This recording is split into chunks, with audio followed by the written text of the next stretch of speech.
Then I'm going to share my screen.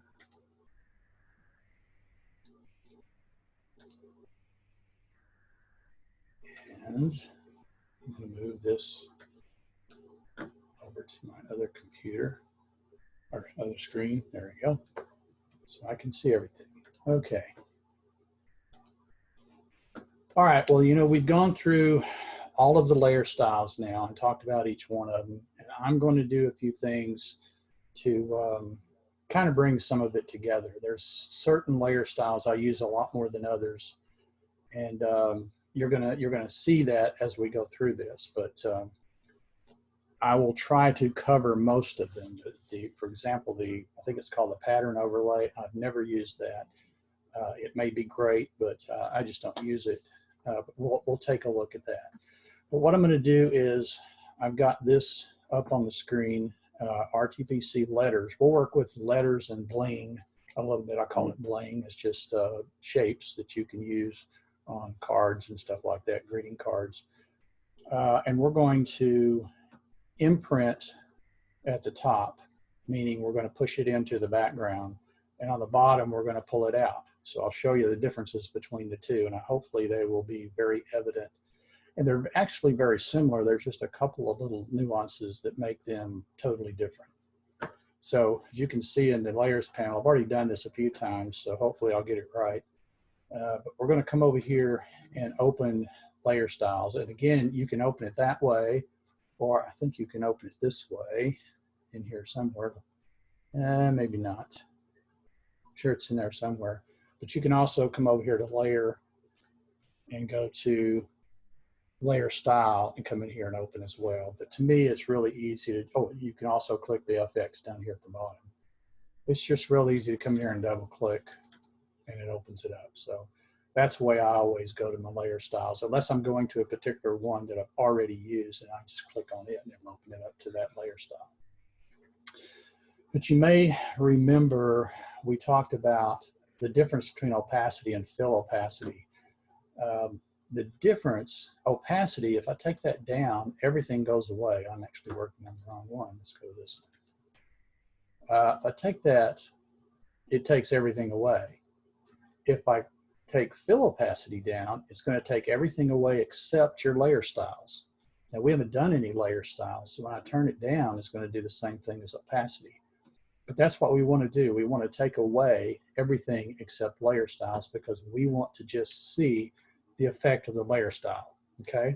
So the color of your text is not going to make any difference.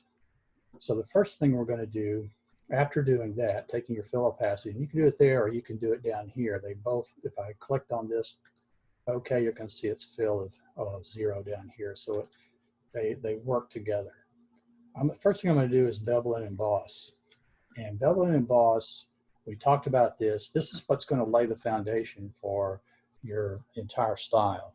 So in this case, we're going to use outer bevel and we're going to use chisel. You could also use inner bevel, a little bit different. You can also use emboss.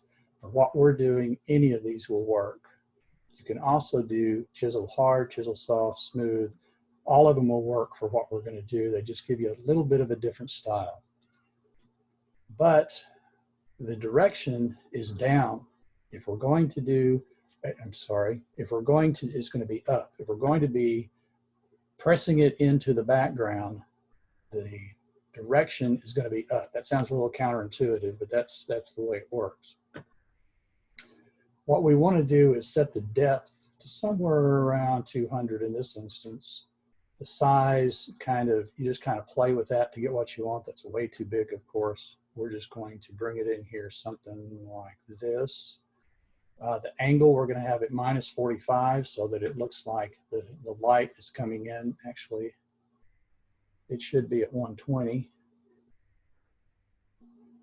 Get that right. You could type it in. I'm just playing around with the little turn dial here. Around 121. So the light is actually coming in from the top. Okay. We're not going to use global light. The altitude needs to be 30. I'm not sure why that changed. So the altitude needs to be 30. I guess it's because I turned it with that thing instead of just typing it in. And what that does is it'll give you your direct light coming from above like this. And we're going to keep the contour at linear like this. That can be changed. We're just going to keep it this way. I'm going to use overlay for the highlights, and they're going to be white. And I'm going to use multiply for the shadows. The reason I like overlay is because it kind of blends that background in with it. If I made it screen, it's not going to blend in there as well. See, it's really white. So if I make it overlay, it blends that background into it, so it looks really good.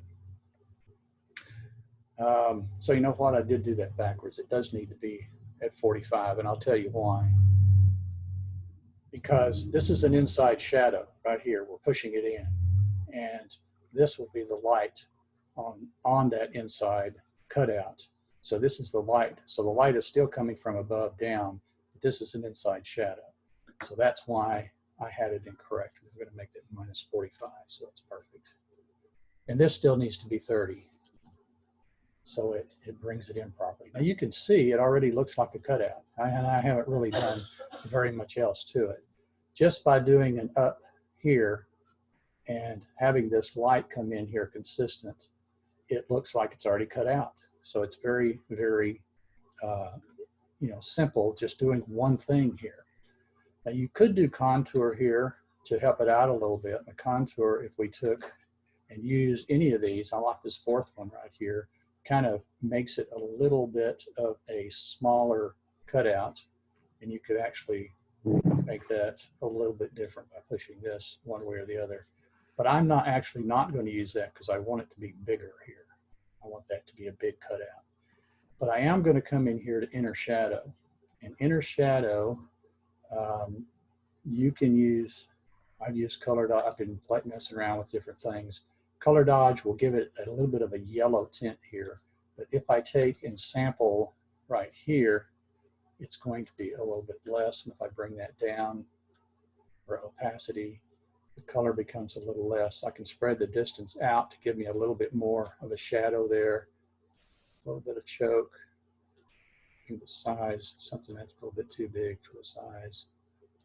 Choke down like that. So now I've got a little bit of an inner shadow there. Now if that's not dark enough, I can come up here. This is actually a lighter color for shadow. So if I come up here, maybe I meant to use color burn instead. And color burn is darker, and that really works a lot better. So just thinking about these things, I wanted a darker shadow in there, so I knew that I needed to use one of these darker modes. And I can use multiply too. Multiply works pretty well, and if that's the case, I need to up the opacity a little bit to give it that darker look. But if I use color burn, it gives it a little bit of the color of the background. I can actually pull that down a little bit so that it's not so much. Then the next thing I would do, and basically you play with these right here to get the amount of distance and the amount of size and everything that you want. The next thing you would do is color overlay. In color overlay, I probably would come in here and sample a color right here. And then I would probably use one of these darker modes, maybe multiply would work. So now you've got it really dark and it looks really cut out. You could either increase that darkness to get the look you want, or you could decrease it a little bit to get it lighter. So that's really all there is to it. And this now has kind of a cutout look, right? I hope you think so. It looks cut out to me. And when we do the one on the bottom, you'll really see the difference. Any questions on this? This is really fast and really easy. Once again, if you understand that the bevel and emboss, you're going to use the up whenever you want to chisel in. You're going to use the down over here to raise it up above. And then you use an inner shadow to give it that little bit of shadow where it needs it there, where the light is not hitting, and you have this highlight out here. So that's the way the inner shadow, once again. And I just sampled out here as a way to add to that shadow and use color burn to give it a little bit of a punch. So any questions on that?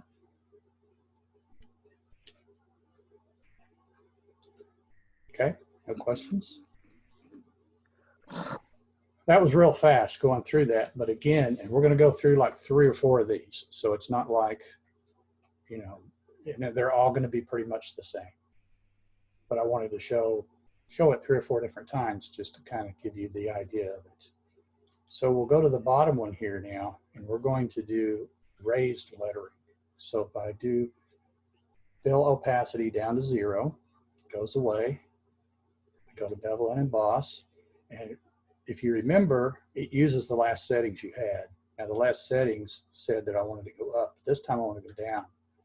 And now look, I haven't touched anything else, and it already looks like it's raised up. So I really don't need to touch anything else here. I mean, I can raise, you know, increase the size a little bit if I want to make it look like that. Maybe I don't use the soften very much for this. Maybe the depth could go up a little bit. But see how that, I mean, I don't have anything else really, and I'm already done. But I do want to come in here and do a color overlay, and we're going to use the same method. I'm just going to click here. And it's strange, Bob, because I saw the other one as poking out until you brought the other one up. I saw your original RTPC, so yep. my eyes play tricks with me on these bevel, on this. Yeah, I just noticed the same thing. Yeah, it does. It does kind of do that, and I had the same feeling as we were going through them individually. I think it'll be a little more obvious on a couple of the others that we're going to look at. Yeah, well, it's real obvious now. Once you brought the other one towards me, right. The other one now looks like it's, you know, it's chiseled into the rock or concrete or whatever it is, sandstone probably. Okay, yeah, you know, you have to kind of look at it that way. And if you think about it, this is a shadow here. This is a highlight because it's raised up and the light's getting to it. This is another shadow. This is another highlight. The light's getting to it. That's the kind of the way that you can try to determine the difference. Lights come in this direction from up here down to here. So it kind of makes sense that it looks this way. But I agree with you. You have to think of it that way. And if your mind is not thinking that way, then it can look just the opposite of what it is. But again, like you said, once you compare the two, it seems more obvious. But we're going to take this, and I'm going to go to linear dodge just for grins. And you have now, that's a little bit too bright, so I'm going to go back to color dodge. Let's try that. So it's a little different, but it's taking this color and this design, and it's adding a color dodge to it. And you can either brighten it more, which looks pretty awful, or you can bring it down to closer to what we have here. Then the next thing that you do with this one is add a drop shadow. Now, a drop shadow makes sense for something that's poking out like this. Now, it depends on how you're looking at it. Is it just being pushed out of this background, or is it actually sitting on top of this background? So you have to kind of think of it as to how you want to, how you want to perceive it. So we're going to take the drop shadow, and we're going to bring it again from upper left to lower right. And to do that, we're going to make this, actually it should be 140. And as I said before, you can just come down here and click and drag, and my computer's a little behind time here, it's not working. But you can click and drag that, or you can come up here. If that's not working, I think it's because it has focus in this 140. Oops. Let's go drop shadow again. Now let's try to do it. Yeah, there we go. So now you can drag it to where you want it and make it look like it's actually sitting on top of this background instead of buried into the background and pushed out.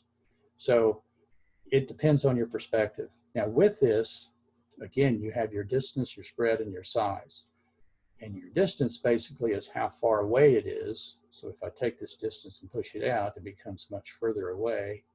The spread is how it spreads it. You think of it as basically, it seems kind of like size, but it's really not. The size will determine how hard the edges of those shadows are. So bring this back just a little bit, and it brings back the size a little bit. So this right here gives it the appearance that it's kind of sitting up on top. It's not really laying, it's not really being pushed out. These are letters that have been extracted, and they're sitting on top of this background. If I don't use the drop shadow, it looks more like it's just being pushed out. So it just depends on what you want the user or the viewer to see, okay? So if you look at these and just compare, they're almost identical. They both use bevel and emboss. It's just that one uses up and one uses down. This uses an inner shadow. This one uses a drop shadow. They both use overlay. So they're almost identical, but they give you totally different looks. Okay? Any questions?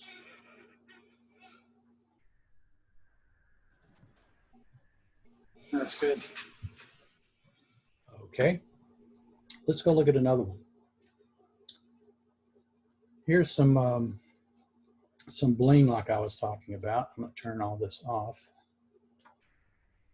And we're going to go to the original background. And in my libraries, we talked about libraries at one point, and I'm not sure it really resonated with you the way I really wanted to. I use this all the time because this is where I store all of my reusable objects. Now, if you're not using objects, and I understand, but you can put skies in here if you're wanting to replace skies all the time. You can put all kinds of stuff in here. This is where I have some bling. I've had it around for a long time, and I rarely use it, but I kind of like this one right here. And we're going to bring it down here.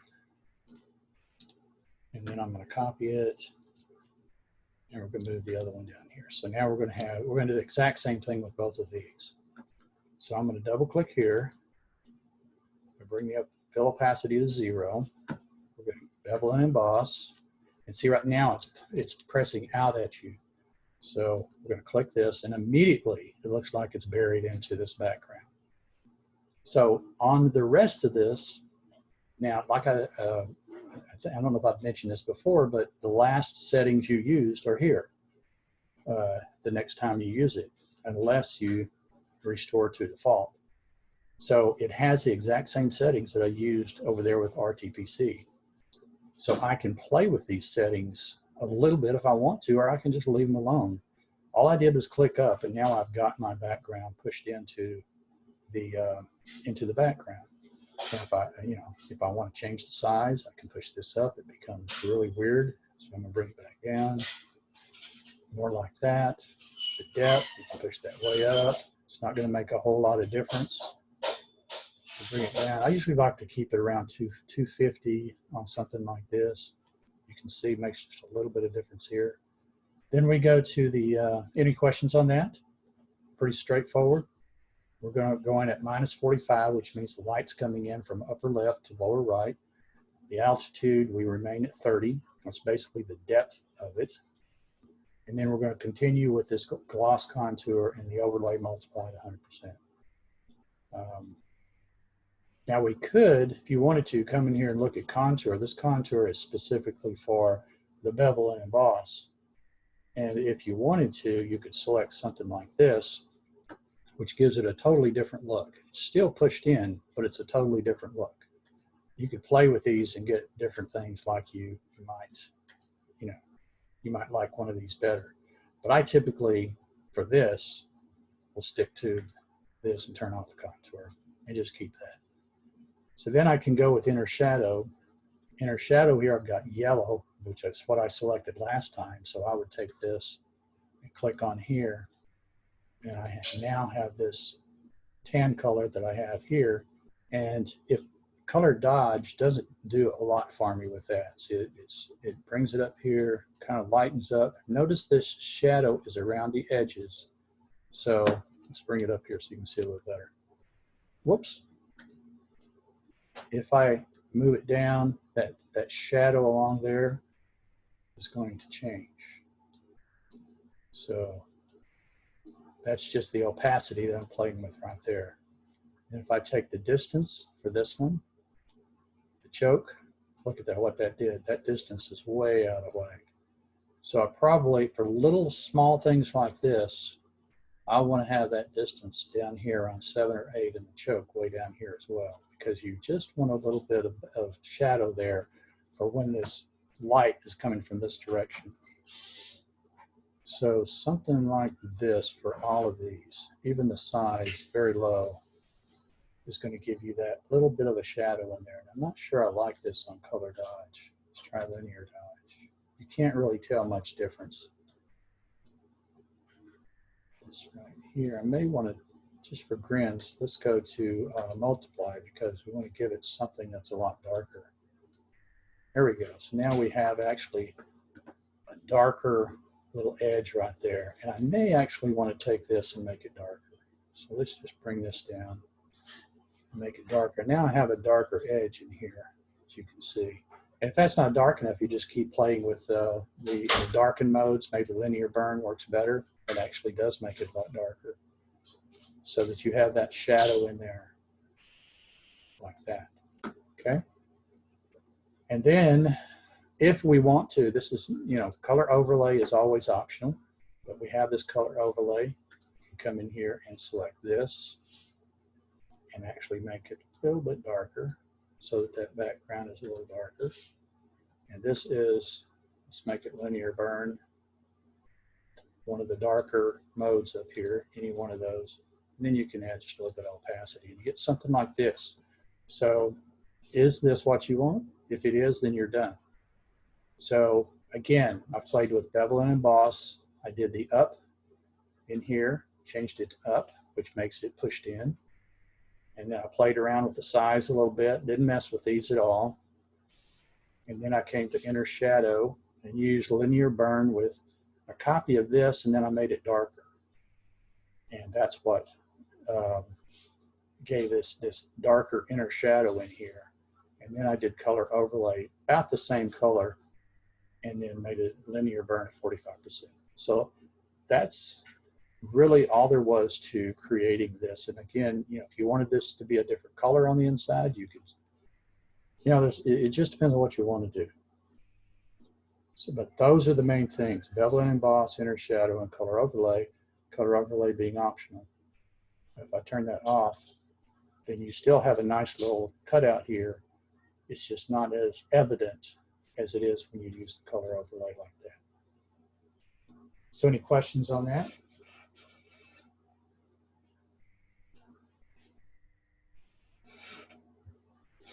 Okay, let's do the other one. Again, it's going to bring you this back, the same settings that I had down here. So we're going to bring the fill opacity to 0, which takes that away.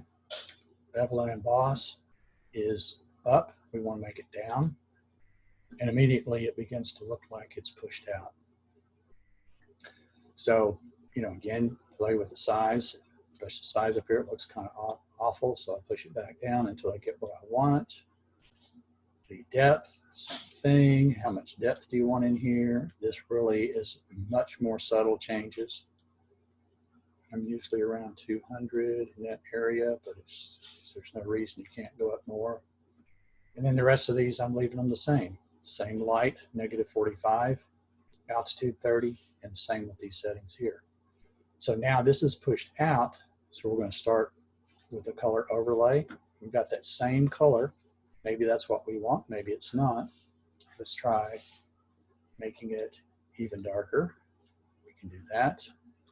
We can push linear burn to make it a little darker. There we go. Then we can go to drop shadow, and we have the same issue here. You can even see the shadow inside these little areas here. So this is a little bit much, so I'm going to bring the distance back down, probably even further, make the spread, and make it a little harder edge. Let's bring that out a little bit more distance. There we go. So now you have a bit more distance. Now you have this shadow here around it. You can even see it up here and around here. If I turn that off, see it's got that shadow in there. And if that's too much, you got multiply, you can bring it down so that it's not so strong. the shadow. So here you got it at the top, you've got it pushed in, and here you've got it pushed out above the surface. Once again, we had bevel and emboss on each one of them. This one is up, this one is down. We have color overlay, we have color overlay here as well, but here we have a drop shadow for this bottom one, and here we have an inner shadow for this top one to give it that look. Actually very simple once you've done it a few times. It's, you just have to play with it and do it a few times and it becomes natural. So any questions on any of this?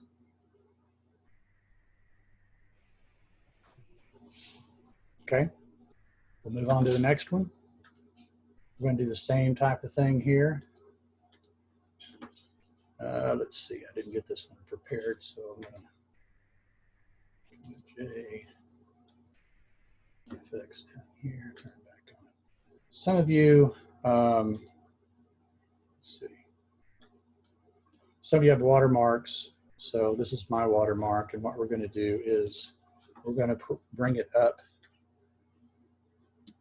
and we're going to do the same thing. This is going to be engraved in the marble or whatever this is. This is going to be brought above it.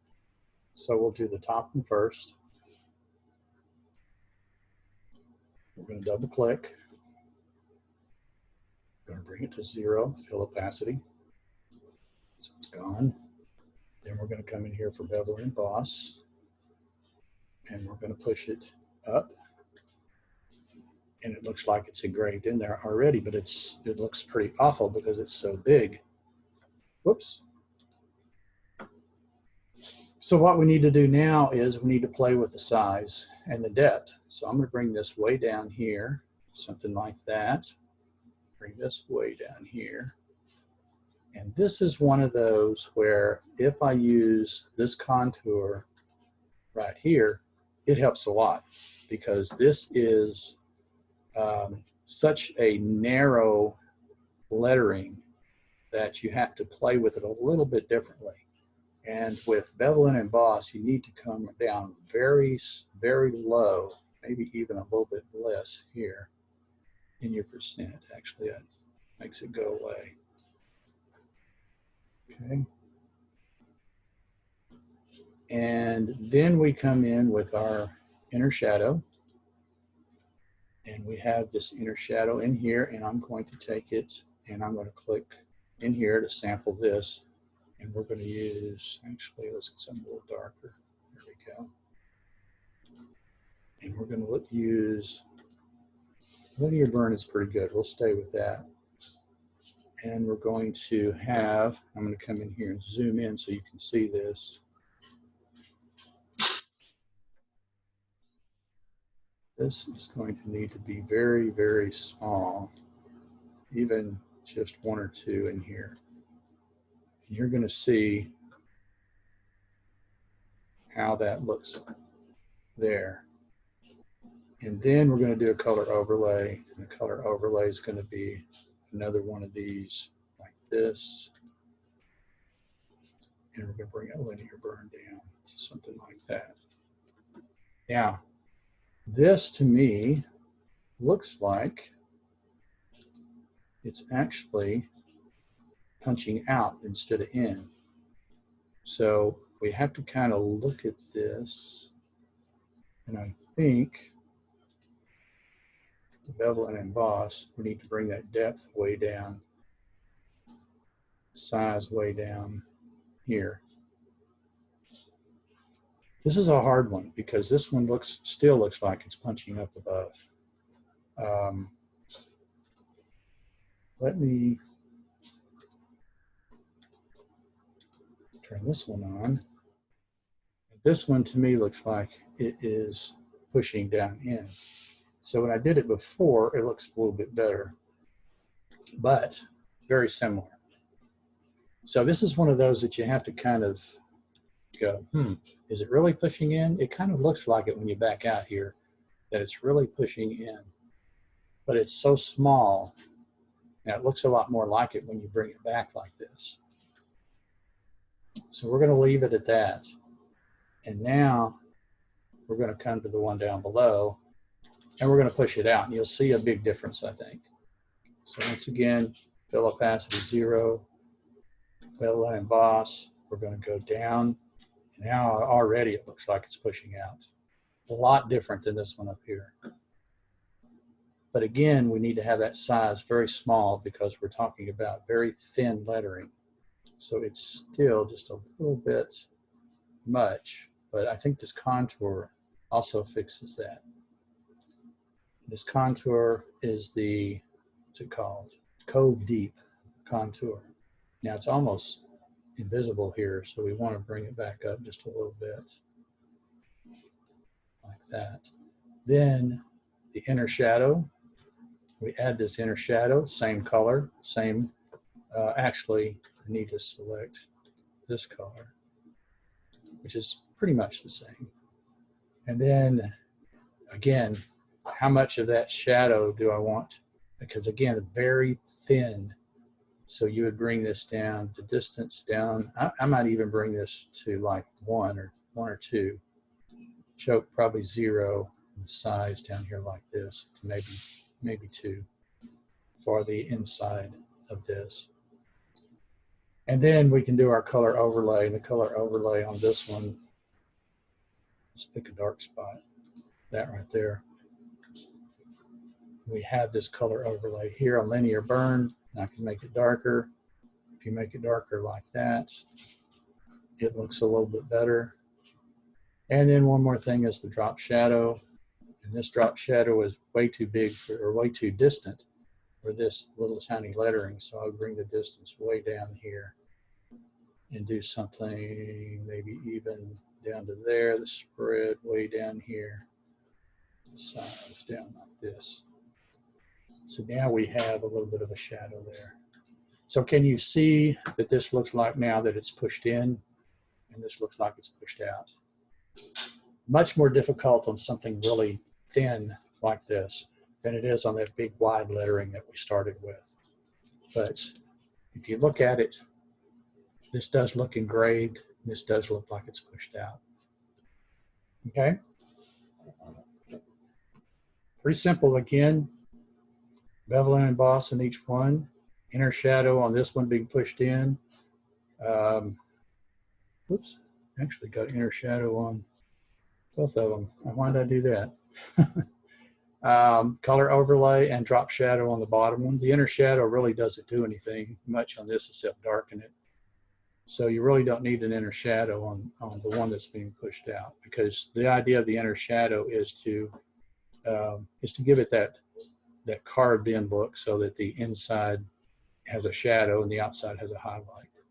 And so you don't need that when you have something pushed out like this. You need a drop shadow, which is what we have. So inner shadow here, drop shadow here. Both of them I put a color overlay on, and you get something that looks like this. So any questions on that? Same thing, different verse. Okay? Let's see, what did I want to do next? Oh, not that one. All right, we have this right here. Let's see, is that the one? Yeah. We have this right here, and I just kind of wanted to show, I did this the other day when we talked about inner glow and outer glow, how you can use these together. And basically, let's just start with no effects. You just have a blue background and a yellow circle or a yellow ball here in the middle. And if I add an inner shadow, let's turn these on. I think you have to do them all or turn them off individually. So I have an inner shadow here, and basically I just got this little bit of a light shadow on this side right here to give it a little bit of a 3D look. And then I add an inner glow, and what the inner glow will do, you can either have the inner glow going out or going in. And in this instance, it gives it a little bit more of a 3D look by giving it this glow that goes all the way around. And I'll show you, let me just open it here. The inner glow is a linear burn with a little bit of a gray look that gives it that kind of a look. The inner shadow is screen, and it's screened with this kind of a gray looking color that blends in with the yellow that gives it this look. And if I wanted to adjust that, I mean, all I got to do is come over here and make it a little bit more yellow, or bring it down here, give it a little bit more orange look, and you can see a big change there. This is the inner shadow, but we want the inner shadow to be a little bit light so that you can see it because it's over here. So it's actually more of a glow than a shadow, but I'm using the inner shadow to give it that glow. Then the inner glow here, I'm using linear burn as well to give for this, and I'm using the color instead of the gradient. I can use a gradient here if I wanted to, but we're using this color at linear burn, and what that does is it gives it this circular thing right here. Turn that off, you can see that it adds this to it. And the next thing is the outer glow. The outer glow that I add gives it this little bit of an area right here to make it look like that it's emanating, or whatever you call it, a color out into space. This is supposed to be the black sky, black blue sky, whatever you want to call it. And then I also put a drop shadow on it. And the drop shadow, I made it go all the way around it. So I kind of used it differently than what it was intended to be used. And the way you do that is you change the spread here. So if I bring the spread up, it makes it harder. Down here makes it a little bit less. And the size gives it a little bit more of a definition there. So that's all this is. I just kind of wanted to show you how you can add all of these together and give you something that kind of, and I'm not being too creative here. This, I could have done a lot better to make this look like a real picture, but I just wanted to show you how you can use all these together. Now, another thing you can do, if you wanted to take this like this off of one side, remember in your blending options here, you can say layer mask hides effects, which means I can add a layer mask here and mask off part of this if I want to. The problem is it masks off everything that is in here. So you'd have to do them individually if you just wanted to mask off one piece of one of these. So for example, if I select that and I create a layer mask on here, I can come in here with my brush and I can paint it off. Let's say I just wanted to paint off this right here. I have to be careful because if I paint in here, it paints that off too. So to get rid of this, you have to, and I'm at, I'm at 30%, so it's only doing part of it. So I can mask it off, but I have to be careful that I don't, where I'm doing. If I just want this glow here, I could bring this back.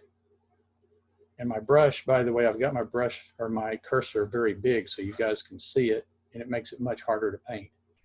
But you get the picture. If I wanted to get rid of this, and I can bring this, oops, wrong way, kind of have it fade in here a little bit, something like that.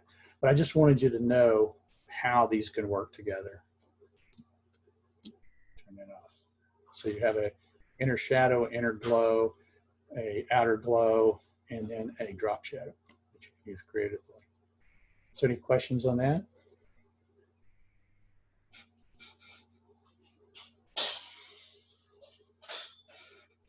Okay, all of this is a lot of fun, but actually I did want to show you one other thing with letters. If I can find it. Here we go. I do a lot of things for, or I shouldn't say a lot of things, but I do some posters and banners for Rockwell High School. So I just want to show you how I use some of that.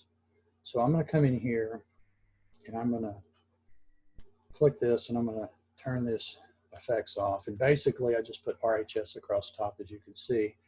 And I come in here and I just added a stroke.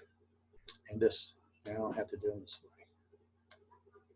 Turn these two off. So I added a stroke, black stroke around here. And if I click on that, it's 8 pixels, black stroke around RHS. Then the next thing I did was a gradient overlay. My gradient overlays are a lot of fun for me to use with these kind of things because I like to use it like this. I like to use the reflected, I like to use the reflected in here to give it this kind of a shiny metallic look. Now, if I want to make this bigger in the middle, I can just take this scale and push it up here and make it bigger in the middle, and it becomes a little bit more shiny to me. If you remember gradients, the gradient editor, you just click here, and I selected the basic editor here of black to white, and then I changed the black to be orange, this color that the background is, and then I kind of faded it like this. So that's the gradient I used. Then I did reflected, and then I can play with the scale. Now the reflected here, I like to have it 90 degrees so that it's perfectly up and down. It gives you that metallic look in the middle. So that's what I did for the RHS here to give it this look. Then I came in here and I did this. I'm going to turn all these off. I did Rockwell High School down at the bottom. And the first thing I did was add another stroke. And in this stroke, I only made it 3, make it smaller, and I made it white. So I didn't use any blend mode. Opacity's at 52%. I could make it, more if I wanted to, but I kind of like the look that it had there. I think the one over here is at 52% too. I just didn't pay any attention to that because I had the look I wanted. So the next thing I did was I added that same gradient overlay, except here I had it to go from, I had to go from orange to black because I wanted something a little different up here. And with it orange to black, then I have it reflected again, and I scaled it up just a little bit to give it a little bit more orange and a little bit less black. I have it at 96%. It's on screen. I can change this, color dodge, whatever. Color dodge is not real good. Screen works just like I want it, so I didn't do anything else. And again, then I came in here and I added a drop shadow because I wanted a drop shadow on this one, not necessarily the top one. I could have added a drop shadow on that one. Maybe I should. Actually, I did. I just didn't click on it. So I have this drop shadow here, and that's the last thing I did. So let's go back and add this drop shadow in here, which gives that a little bit more of a polished look. Okay. So the next thing I did was I came in here, and again, I have RHS here, and I've got lots of their little things here. And I brought in this yellow jacket, and I did some work on it. So let's do that. In this yellow jacket, oops, I guess I should turn it on. This yellow jacket, I go, well, that would look kind of cool with bevel and emboss. So I did bevel and emboss, and when I turned that on and oops, I would need to turn this to 0.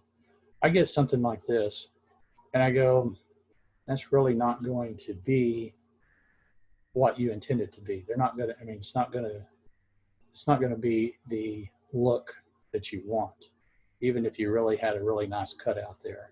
So I decided to change that. And since I'm not doing bevel and emboss, I'm gonna turn that back up. And instead of bevel and emboss, let me turn that off. I decided to come in and do a drop shadow. Now with bevel and emboss, you can see here that I had inner shadow too, but that was when I was using bevel and emboss. So those two things are not used. I just added a little drop shadow to it right there to give it kind of an interesting look.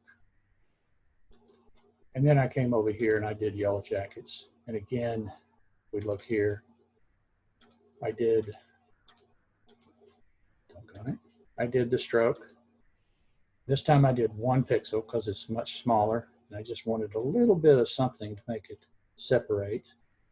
And then I came in and did my gradient overlay. Again, same gradient overlay, same thing as I had up here, except I brought the scale way down so it's very thin in here to make it stand out. And then I did a drop shadow for it. That drop shadow may be just a little bit too far in the distance, so I can bring it back just a little bit, and it gives it that little bit of look.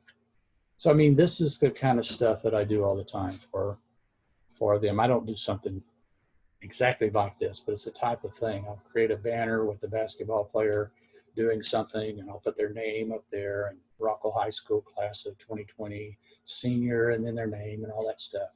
So when I put all of that in there, I'll do something like this to those and to give it a little bit of a polished look. So any questions on this? This is a kind of a different approach because we're not doing bevel and emboss at all.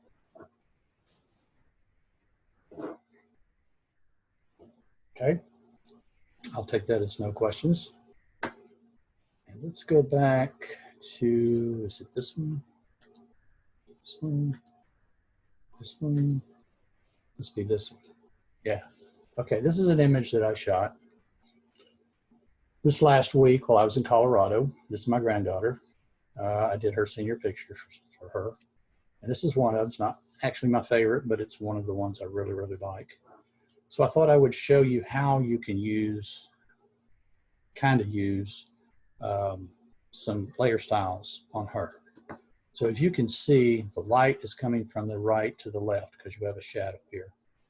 So, and you can see it if you look in her eyes because of the catch light. You can see that catch light right there. So there actually is a light out there that I used to light her up so I could darken the background. So what I can do is I can come in here, and first thing, you need to know what you're adding your layer style to. So if I just did a layer style on this image and I did a, let's say it's an inner shadow, it's going to do it around these edges of this image around here. So I actually have to kind of cut her out. So what I'm going to do is I'm going to cut her out of here by doing select subject. And it does an amazing job when you use select subject. We talked about this at one point. It does an amazing job. We're not going to worry too much about how close it is unless there's something just glaringly obvious. So it looks pretty good. So I do Command J, and you'll notice it puts her up here on this layer over here by herself. So now I don't need this anymore. I'm going to throw that away. So now I have this layer. And what I'm going to do is double click on this, and I'm going to try an inner shadow. Now inner shadow, we're going to come in here, and I already have a number that I like. So I'm going to do 250 for the red, 184 for the green, and 69 for the blue. So I have this color right here, and I like it kind of on color burn or linear burn. Let's try color burn. So you can see that there is a little bit of a bit around her. So let's kind of zoom in here. You can see here, actually I don't like color burn. Let's do color dodge because I want it to be lighter. There we go. Something like that. Bring it down some. So we have a little bit of a glow here.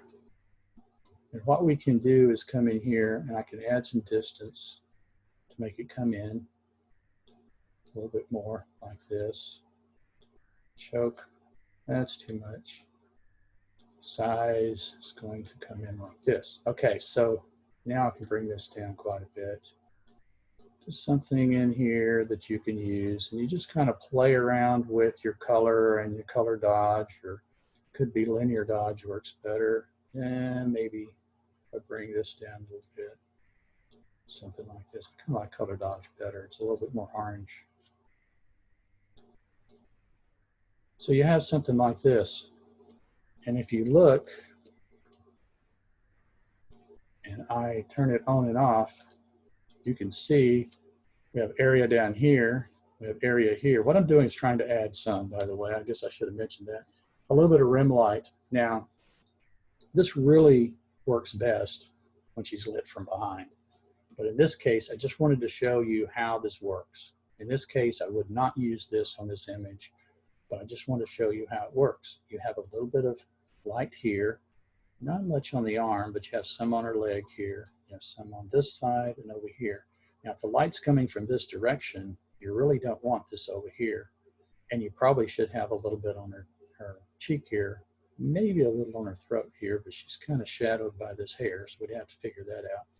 But basically, it's doing a pretty fair job here of grabbing that. So what I would do, if I wanted to use this, is I would come into blending options and I would say layer mask hides effects, and then I would create a layer mask. And I would come in here with my brush and I would paint it off here and just kind of feather it up here.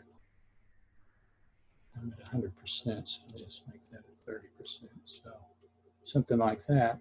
Then I would make sure it's off of her arm over here because that doesn't make sense. And then over here, that doesn't make sense. So what you've got now is you've got highlight over here on her shoulder, not really much on her arm. And then this inner part of her leg, it doesn't make sense either. So now you have highlight here, and highlight here. So you could come in here, turn it off, and you can see exactly where you have it. So the problem with this, like I said, is it doesn't make sense that, because you probably want more on her arm right here. You definitely want some on her cheek here. So you would have to go in and do some work afterwards. But this is one way that you can add a highlight. Now, like I said, if she's lit from behind and you know she's lit from behind, then this is a real good way to add a rim light all the way around so that she looks like she has some highlight from the sun. So I wouldn't use it on this image, but I just wanted to show you how it works. This is a good image to cut her out. That's basically the reason I use this one. So any questions on this? That's very cool.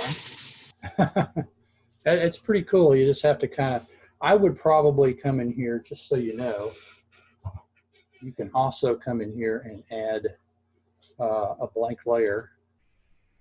Do I want a blank layer? No, let's don't have a blank layer. I would come in here and be on the actual image. I would come over here and I would select that same color, which is 250, 184, and 69. And that's my foreground color. Then I would come up here and I would change this to, did I have color dodge? I believe it was. Then I would lock the transparency here so that I don't paint on the transparency. And I could come in here and paint. We're going to do it at, say, 20%.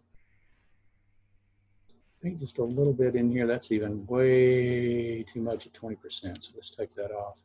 And let's go to actually 5%. And put just a little bit in here, a little at a time like this until you get something that looks right. That may be a little on her throat. Play with that. Come in here and put more on her arm because she needs more on her arm. And I really need a soft brush. Do I have a soft brush? Yeah, it's a 0. So you could come in here and play with this. It would take a little bit of work, but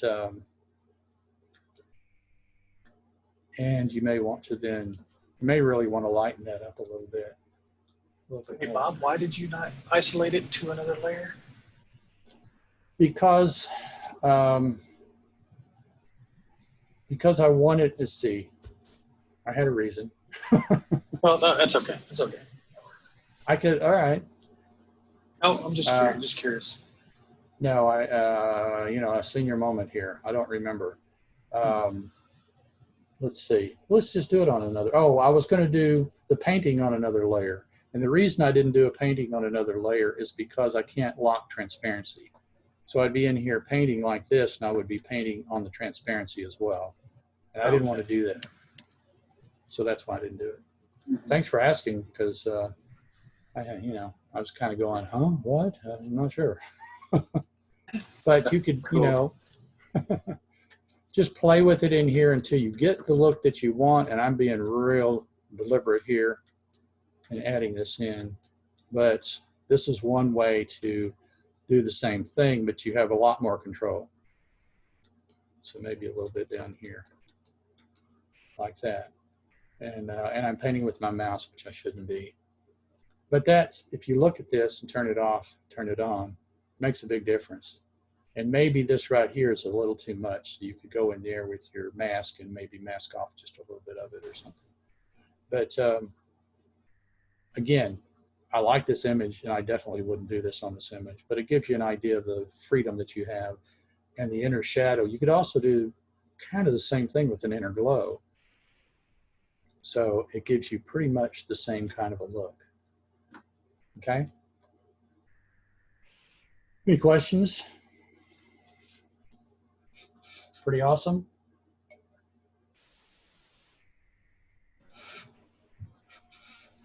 Okay. So let's see, which one is next? Ah, this one. Okay. Now, for compositors, which I know is probably none of you, but I wanted to kind of throw this in anyway. When you add someone in, you want them to look kind of natural to the background. So there are a few different ways that you can work the image to make them blend together. And back in 2016, when I took Richard Sturdivant's class, he taught us to use color overlay. And sometimes color overlay works and sometimes it really doesn't. But in this case, we have color overlay. And what you have to do is you have to select a color in the image that you want to give her a color cast with. So this is a very sunny image. So what I would do first before doing that is come in here and add a layer or a levels adjustment and kind of blend her color, her tones in with the background. So if you look, this is a levels adjustment layer, and I have brightened it up with the white points and taken the midtones and brightened it up with the midtones, but then I added back some of the blacks in order to add back some contrast. So she is much closer now to the lighting in the background, maybe even still a little bit dark, but I kind of like the way she is here. So with that turned on, then I can come in here and play with color overlay and decide what makes sense. Now I'm not sure, this color overlay is from the last image we did here. So it's not actually this color overlay. So what I would do is come in here and kind of pick something that I would want her to be color cast with. And it's kind of hard because this is a bright day and a lot of different colors here. So I may even pick like this gray here, which is actually a little bit of blue, and come in here and try to see if that will work. And it's on soft light, so I can kind of play with this to see if I can make her blend in a little bit better. So I'm not sure that does the job, but that's not too bad. But then I would come in here. Now you could also, I played around with inner glow here. I really don't like it, so I'm going to leave that one turned off. But you could also come in here and do a gradient map. The gradient map is an adjustment layer. And what you can do is come in here, and one of the most common split toning that you can do, is add blues to the shadows and yellows to the highlights. So I created this gradient map, or actually didn't create it, I just selected it and came in here and I brought the opacity down to 11%, and it kind of blends them together. If you want to, you can bring that up a little bit more, but it adds a little bit of haze to your image, but it kind of brings them together. Now the thing that makes it really come together is adding a shadow in there, which I did earlier. So this is not a great example, but basically that's how I use color overlay all the time. Would I do this? And absolutely not. This is not a good match. She's very different. She was shot in shade, as you can see wherever the other one is. Oh, is it over here? Yeah. She's shot in shade where this is in bright sun. So mixing those kind of things is very difficult for you to make them work together. But this is not terrible. It's just pretty obvious that it's not. She wasn't sitting there that day. So color overlay I use all the time for blending my objects, my composites. Any questions on that?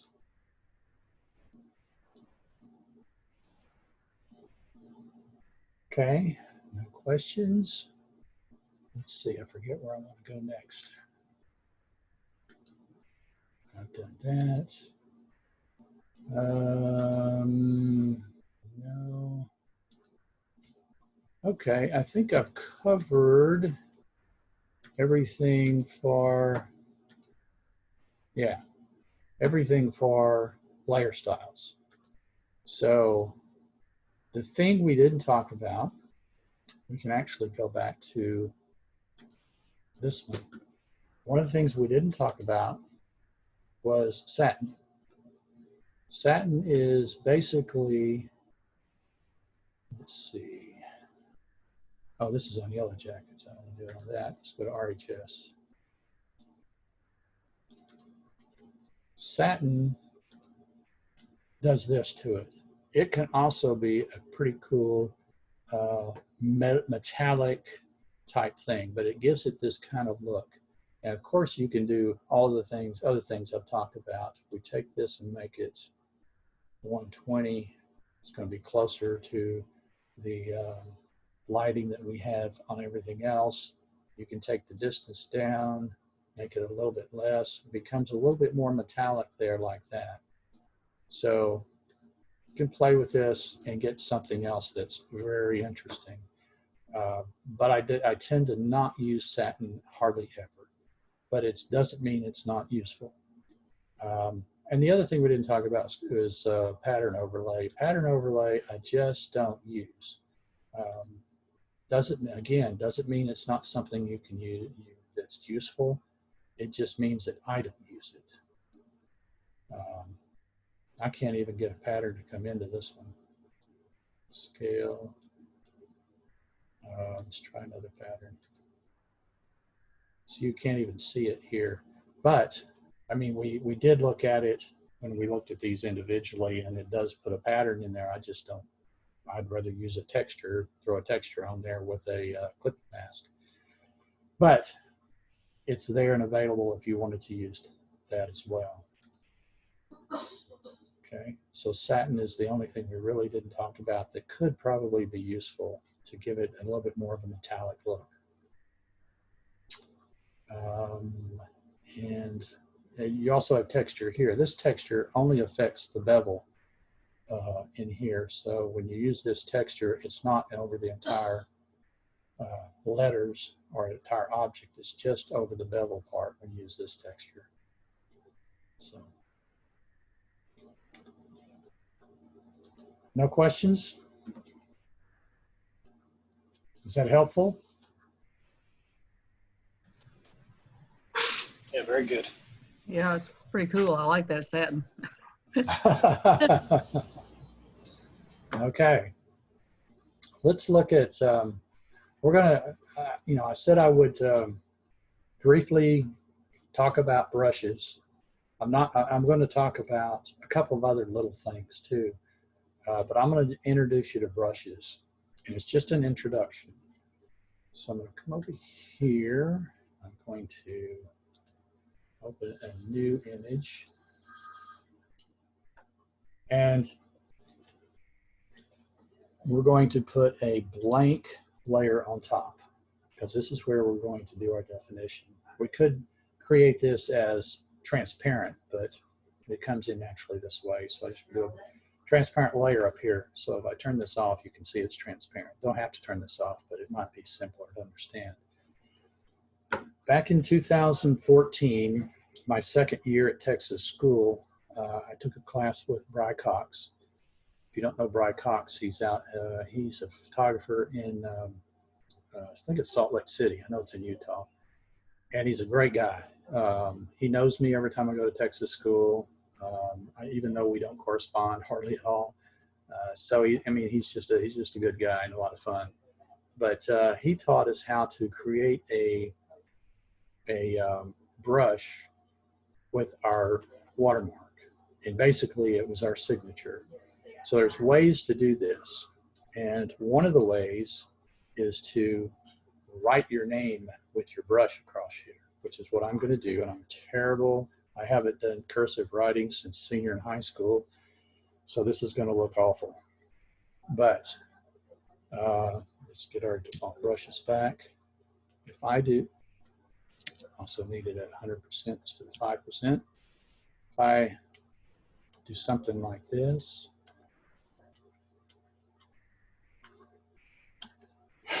I can barely sign my name. Getting worse as the years go by. This D and F kind of fall together. But if you create this, then the next thing you can do, and you can do this over and over until you get it to look real pretty and be what you want.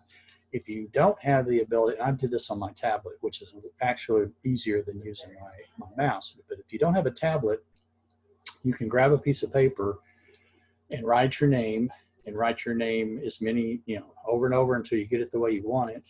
And then you can put it on your printer and you can scan it. If you are able to scan, hopefully you can. Most printers nowadays can scan. You can scan it into a PDF, or excuse me, a JPEG, but you really need it as a PNG. PNG allows you to have transparency behind it. If you do it as a JPEG, it turns out to be white, and that's not what you want. You want it to be on transparency. Then you bring it into Photoshop, and you have the same thing that I have here, hopefully a lot nicer. So then what you do, once you get to this step, all you have to do is go Edit, Define Brush Preset. And I come in here, and I have all of my brushes. I start with BW, just so that it has my initials in front and I know which ones are mine. And then I can call it like logo signature, something like that. Then you select OK. Now you have a brush. You can see that brush right here. You can use your bracket key or whatever to make that go down. And then you can go to one of these images and you can come in here. Let's see. This has everything turned off. So we're going to create a new blank layer at the top. And now I can come in here. Now my brush is much bigger because I wanted you to see my cursor is much bigger. So when I stamp this, just click and it's much smaller because I have my cursor much bigger than it really is. So I could even make that even bigger, something like this, and come in here and stamp, and now you have your signature.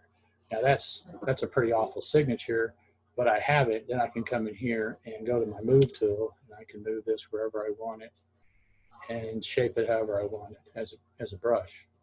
The other option is I'm sure that you guys also have, a lot of you anyway, have watermarks that someone has created for you, which I do as well. So what you can also do is go to that watermark, which I have under pictures, and I can grab that watermark. We'll use the black one, and I can bring it in here like this, and basically you have the same thing. So now I'm much better writing than what I do. I can do the same thing. We can do Edit, Define Brush Preset, and we'll call this BW Logo Watermark something else, signature. Whoops. Okay. And that should come up as my brush. It is my brush, but I need to go to this image again and create another layer. We'll turn this one off. You can see that I have this. Now my black is my foreground color. I just click, and now I have my logo in there. So this is another way that you can create a brush for your watermark. Then you can move it to where you want it, size it, resize it, whatever you want to do. So just a neat way to create. I just wanted to show you how to create a brush, basically, just as an introduction. If you go to your brushes, and we'll go look at them, you can see, now I have a lot of brushes that I'm sure you don't have, but you have a lot that just come with Photoshop. And you'll notice, you got all kinds of stuff in here. You got maple leaves, you got dune grass, chalk, spatter, salty watercolor. You got all kinds of stuff in here that we can play with. One of the things I wanted to show you how these things work, I'm just going to select grass, And then I'm going to come over here and with oh, that's a, the reason I don't have a brush is because that's a smart object. So I'm going to rasterize that so I can play with it. Now I have my brush, and I'm going to make it a little bit bigger here. And I have this grass brush. And one of the, my computer is playing tricks on me here. But one of the neat things about brushes, if it'll stop, is that you can create brushes. And let's see if it'll just work. Ooh, it's way too big. Let's make it smaller. Wow. Here we go. You can just create grass in a field like this. And you can just go over it and over it and over it like this. And it gives you some real neat stuff to put, you know, if you're creating something, you've got a horse you want to bring in or something, you've got grass here in the field. So it's kind of cool that you can create brushes that do this sort of thing. Now this same brush, maybe or maybe not, could be used to add fur to an animal. So you have a dog, maybe you cut out and it's a little bit too much like a cone head or something that's real straight. You can add a little bit of fur on there so that it looks more natural. Now what we're going to do next week, we're going to get really into brushes, and you're going to find, you're going to create, you know, you're going to see how to create your own brush that will add fur and hair, so that whenever you cut some dog out or a tiger or a person, and you want to add a little bit of flyaways or a little bit of fur look to those, then you can use this brush. And I'll show you how you can change the attributes of that brush to make it look the way you want it to look. That's basically what is happening with this grass brush here, is that it's got these attributes in here that if you paint over it, it turns it and changes colors and does all kinds of things to give you the look, to look natural. So that's what we're going to talk about next time for grass, I mean for brushes. Any questions about creating a brush?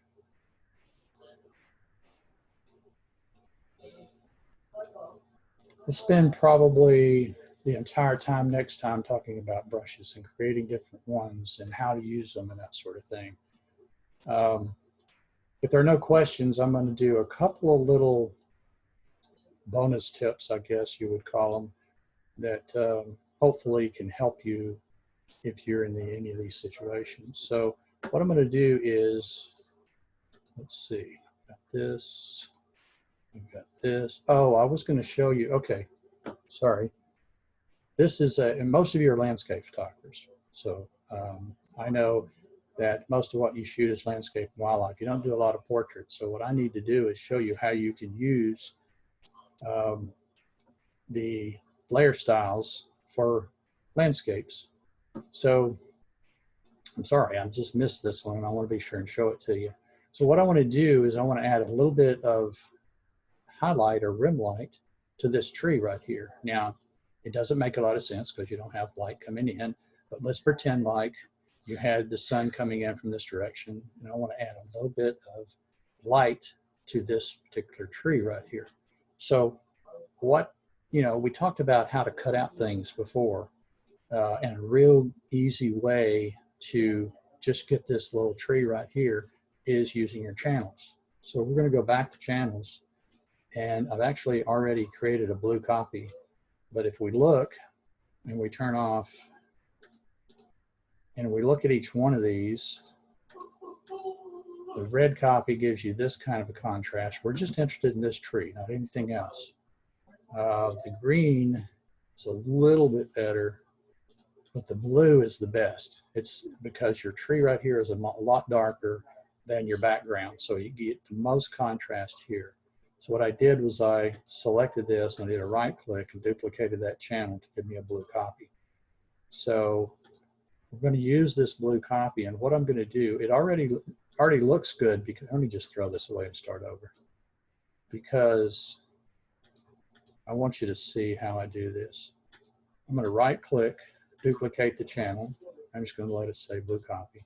So I have this blue copy, and it's pretty good here, but I want to make it a little bit better. So I'm going to do a Command L, which brings up the layers. Actually, I have to select it first. Command L brings up the levels. So what I'm going to do is I'm going to take the white, bring the white up in the background, but I'm going to take the midtones and the blacks and bring that down so that this has a much stronger contrast in here, because this is what I'm interested in.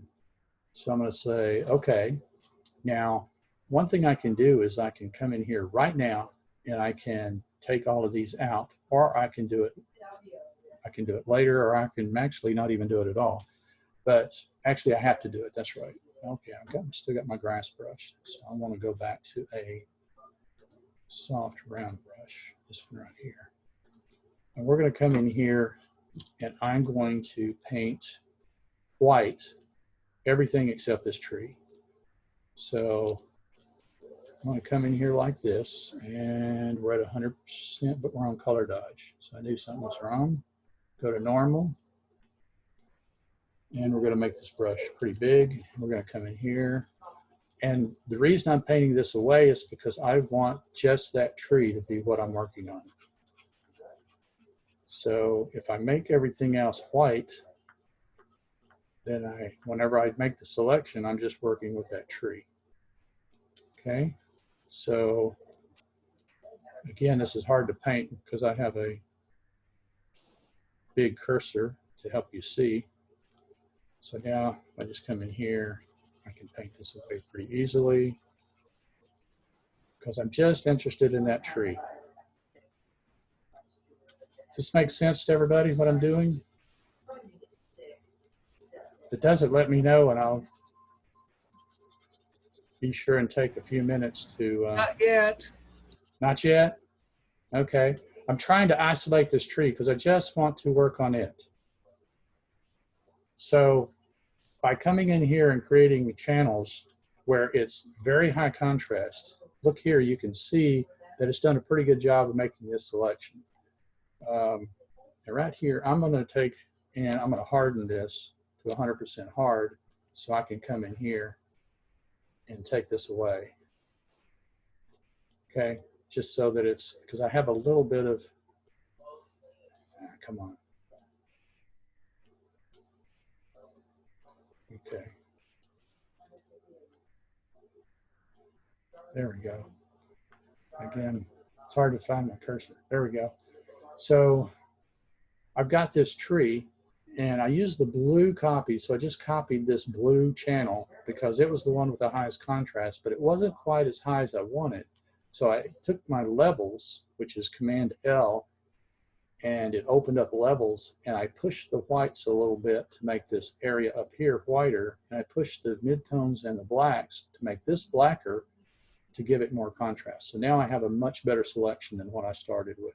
And that's the point of that. Erasing all of this other stuff was because now I'm going to do a command click, and now I have my marching ants around this. I didn't want marching ants around all this other stuff out here because I just want to deal with this. Does that make sense?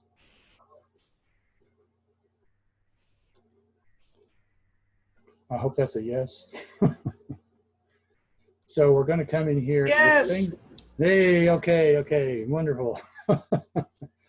So if we look at this, I need to combine all these layers, do a, what's it called? A merge stamp layer where everything is merged together. If I just use this right here, it's just going to have my Topaz Impression painting layer, and it's going to look weird. So what I need to do is a Command Shift Option E and create this, and I get my bouncing ball here. Okay, now I'm back to here, and I've got just this tree selected, okay, which is exactly what I wanted. Can you see that? I don't know if you can see the selection or not. But yeah, okay. It shows. Just has that tree selected. So what I can do with that selection, now I can come in here and I can either do an inner shadow or inner glow.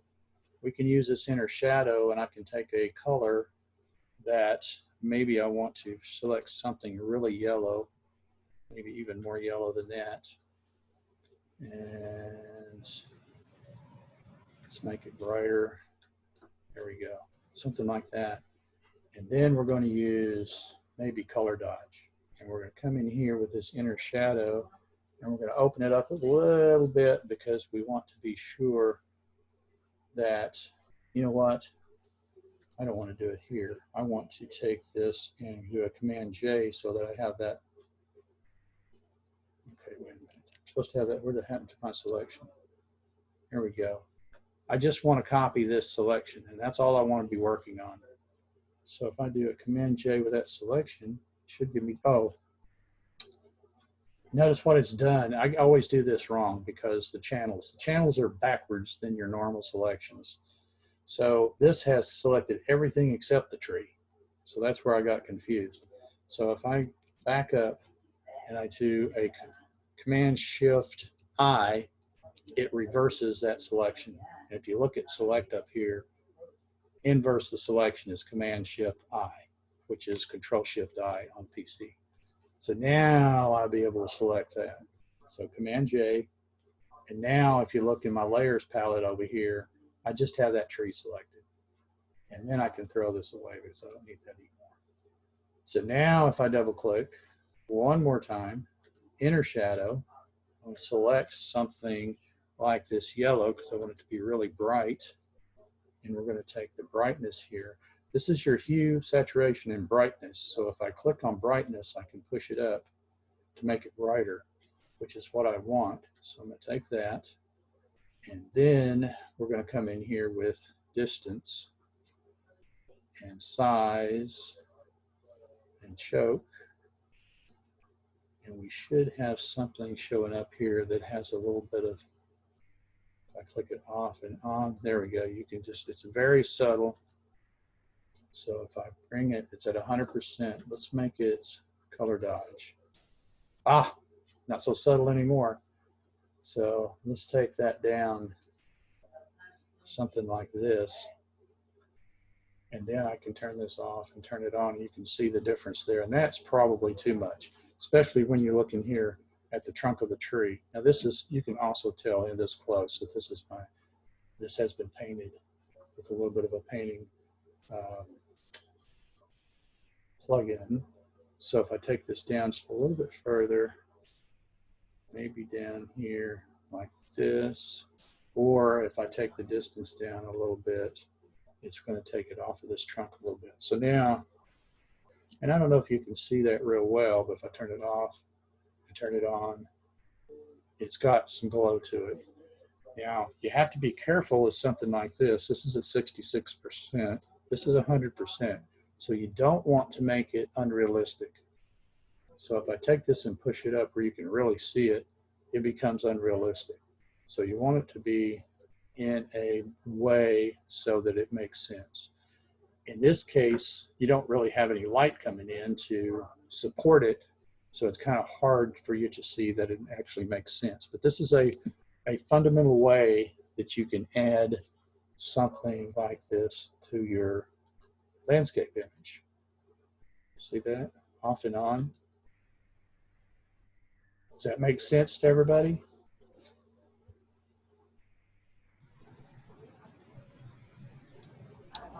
Yes. Yes. Okay. I'm not sure that it's something you want to use, but if you come up with, excuse me, if you come up with wanting to add, maybe you add a new sky in there or something, and it's got some bright light in there, and you want it to look like it's being, you know, lit, or it's got some color to it, then you can add some of this color to it, and it will look pretty cool. You could do the same thing over here, and this would be a lot more noticeable with this area over here. You could actually make it backlit, make it darker, and then put this, instead of an inner shadow, you could probably do an outer glow or a inner glow and make it real skinny around the edges and make it real obvious with a darker look, and it could look like it's backlit, something like that. So it's worth trying, you know, if you want to have, you know, do some additional work on your images, maybe even just playing with it. You may come across something that you go, oh, that's so cool. So I guess the advantage that gives you versus just blending the color? It's adding dimension? Is that what you're getting Well, it's by doing it this way?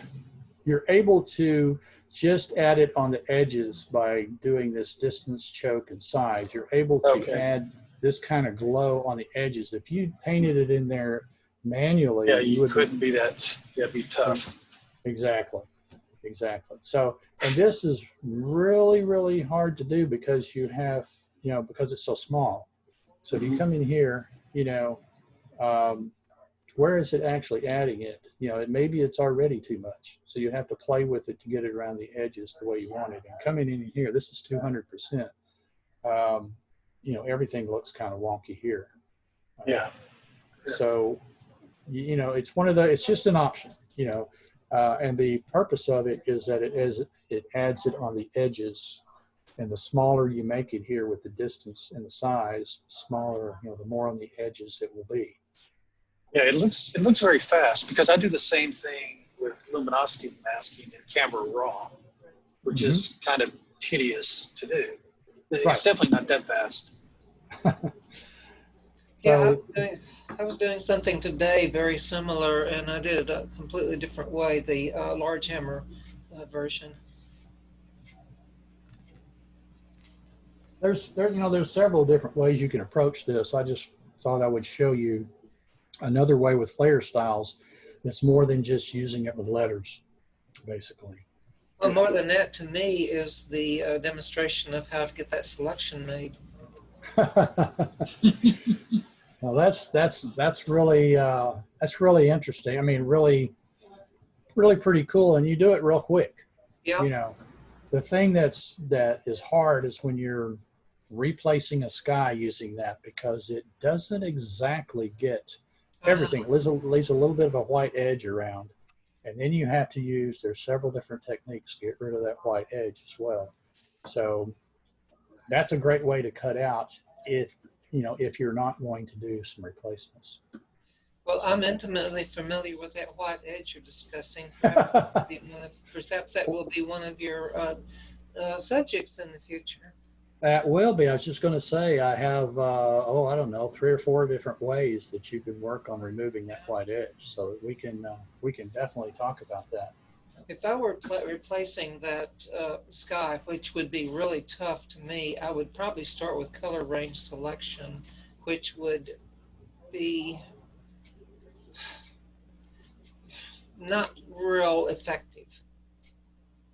Color range and I don't get along very well.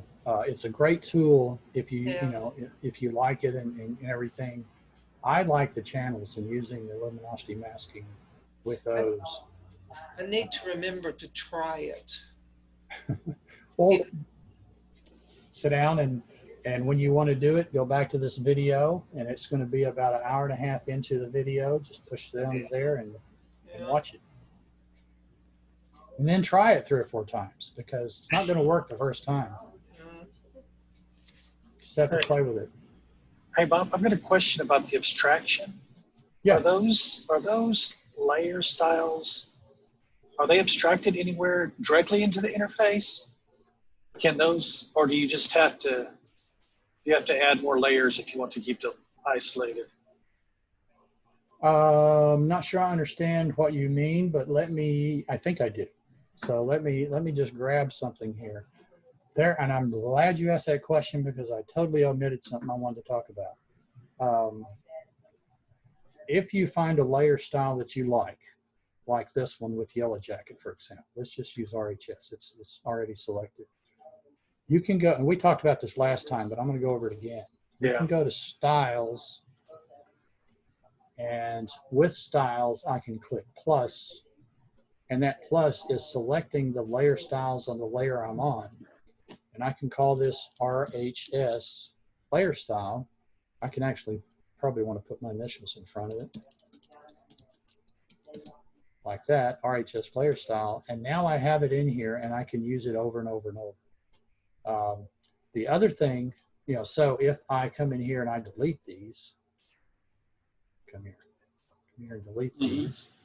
So now I'm on RHS and I just click this, it gives me those layer styles right back. So, I mean, those, the stroke and the satin and the gradient and the drop shadow. So it's a good way to not have to recreate the wheel whenever you've got something you like. The other thing is that, I'm going to actually close that. The other thing is that I can take this, see if I think if I right click, is it under here? No, I know where it is. You have to go over here to layer and layer style. And if you go down here, you can say create layers. But what that does, okay, is it creates layers with those styles. It doesn't do it on all of them, as you saw there, but it creates a layer for each one of these styles. Yeah, that's kind of what I was asking, is where those can be abstracted to their own thing. So one of the ways that I learned early on, and I'm going to reverse this. I'm going to go back to history, go back here. One of the things I learned early on about creating shadows was that I could come in, let's see, I've got a shadow on all of these. Let's go to one of these others. Let's take this one, even though you're not supposed to put a shadow on it. We'll go with that. Let's say I add a shadow. Sorry. I add a drop shadow. So I have a drop shadow on this, but I don't like the way it's looking and I want to play with it differently than what I can do in the layer style. I can take this drop shadow. Let's see, I have to do them all this way. So what I can do, let's make a copy of this. I'm going to make a copy of this, and then I'm going to take away everything except the drop shadow. Oops, come on. Okay, so I have a drop shadow here. So I can take this and I can do exactly what I just did, create a layer. And now I have a drop shadow for that layer. So now I can take this drop shadow and I can do whatever I want to with it. I can come in here and I can do a skew so that I can skew it this way if I want to. And I can do a distort so I can make it distorted if I want to. So you can play with these individually. And this is a way that I learned, one of the first ways I learned to create drop shadows for anything. Now, I don't use this anymore. I prefer to create my own drop shadows a different way. But this is one of the advantages of being able to create a layer out of your layer style. Yeah. Okay. So we're also going to get rid of this. Whoops, wrong one. Drop shadow here. Here. There we go. Okay. So, any other questions on that? Thank you for asking that question, because I totally meant to show you the styles. That is a really nice thing to have. And I actually, in my libraries, I created some styles in my libraries and added them over there, but they're actually, see, sports layer styles right here, so that they don't really have the styles. They do, but if I drag it over here, you'll see I don't have the ability to edit the styles. So if they're in here, the way I saved them in here, they collapse them, they rasterize them. So I don't have the ability to do anything to them. So I prefer to have them like this, where, because these are just graphics, like it shows. So anyway, one more thing I wanted to show you before the end of the evening. And let's see how's the easiest way to do this. Let's see, did I do everything? Oh, there's two things I wanted to show you, bonus things. This kid right here, I did a senior picture on him, and he has a little bit of glow, a little bit of a shine on his face. Now, he's not really that bad, but there's a last minute thing I decided I wanted to show you as a bonus thing. Now, you'll see right here, a little bit of sweat. It was a hot day. This was in June, I believe, and we did a senior shoot for him outside. So a little bit of shine here, a little bit of shine here. So how do you reduce shine? Well, there's probably as many ways as you can think of, but this is the way I do it. I'm not sure what's on this layer, so I'm going to create a new layer up here at the top. And what I do is I come in here and I go to my brush and I change my brush to color. Okay, so color blending mode. Then I change my opacity to 30%. And the reason I change it to color is because all I want to do is paint color. I don't want to paint texture at all. So I come over here and I take a sample, and then I come in here and I paint a little bit like this. And then I come in here and I'll paint a little bit more. Now this is a little bit dark right here, so it's darkening his skin here. So I might want to, and you know what? This is because I've got it on a hard brush. You need a really soft brush. So one more time, we'll come in here and I'll just kind of paint this away. And my brush is a little bit, you know, my cursor is big and I can't find my brush. So you can do the same kind of thing right in here. I do the same kind of thing right in here. If you start at 30%, then you can come up here. See, this is more of this color. You can kind of paint this away for the most part, but you don't want to get rid of it totally, usually, because you want it to, you want a little bit of shine there to show a little depth,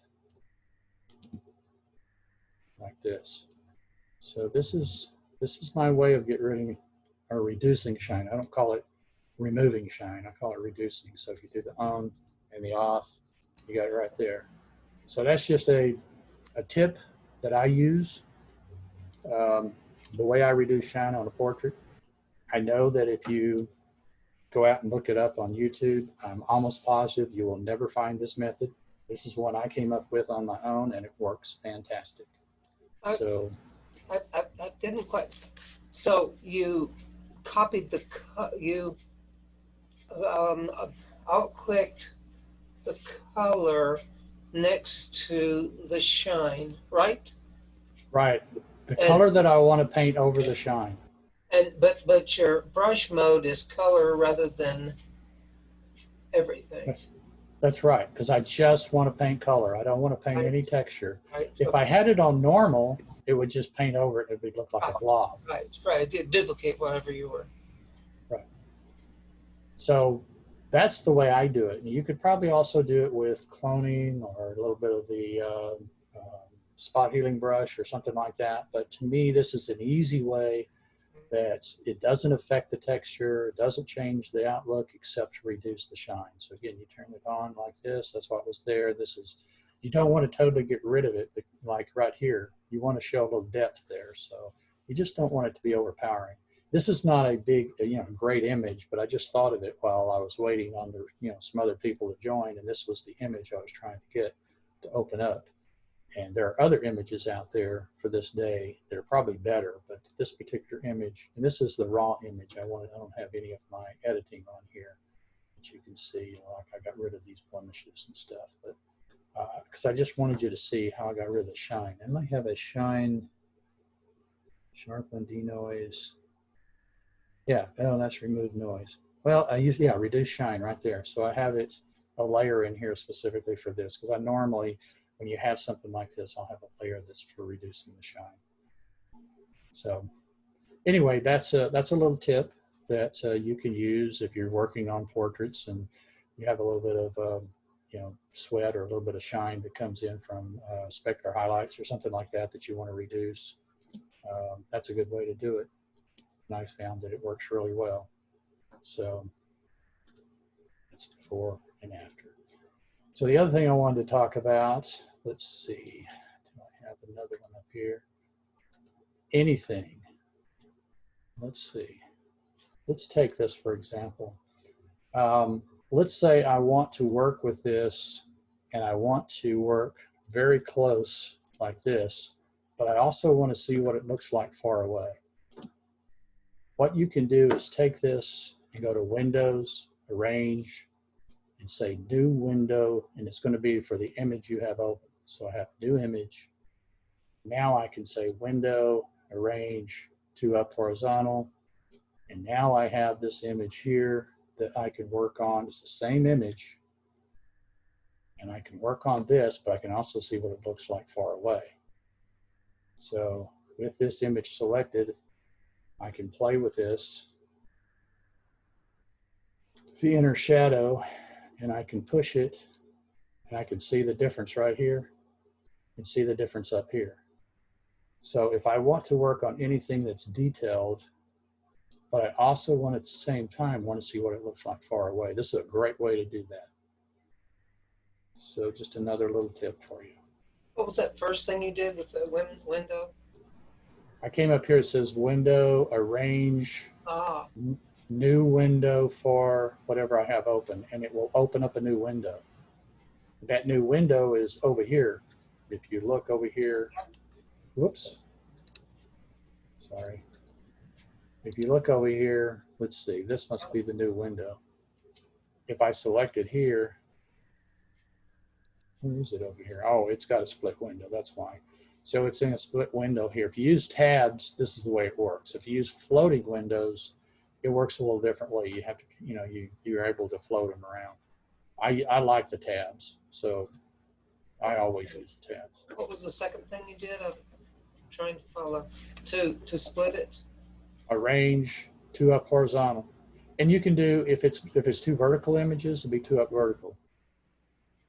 And it takes the one you're on plus the last one at the end. So this was the last one that entered. If I say arrange all and say consolidate all the tabs, it brings them all back together. It takes, in this case, it's got this one, and then it has, where's the other one? I guess it closed it. Oh, so 3515, if I do new window 3515 is right here, and it's selected. And then if I say window, arrange, 2 up horizontal. Now what you may wind up with is other images in this. See, I have all these images within this tab.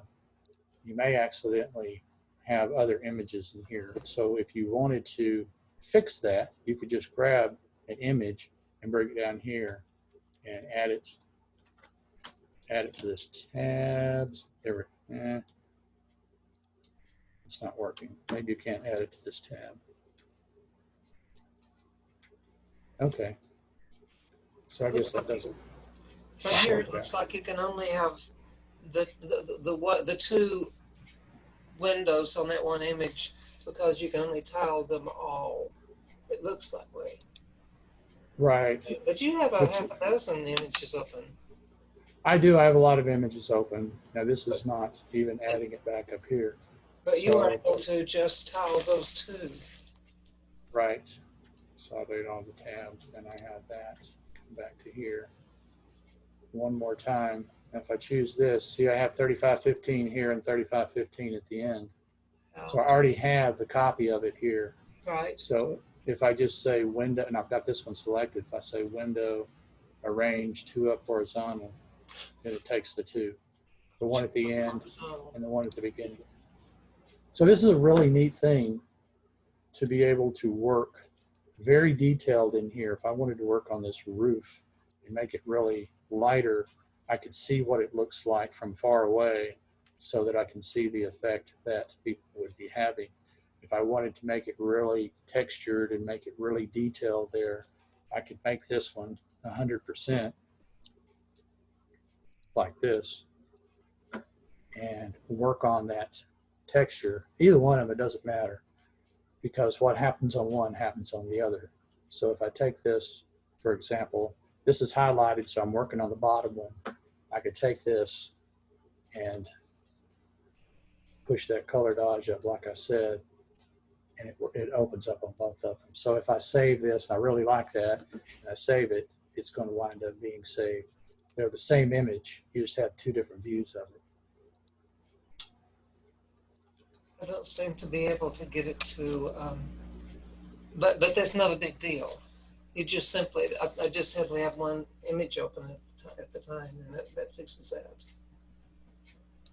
Well, I'm through with these others. I could open just one image if you want to do that. No, you've got 6 or 8 images open. I have 3. Okay. No, I have 2 images open, and I created the second window on one. Okay. But when I tell it to tile them horizontally, it takes the first window of the image I want plus the third image, which I don't want. But that's not a big deal. I just Okay. don't, I don't have to. Well, it's going to take the last one. So if you, well, not necessarily. Okay. Well, if you have three open like that and it's opening the wrong one, just rearrange those two and see if it'll open them properly. You know how to do that, right? You can just drag a tab over the other one like that. Oh, dude. Yeah.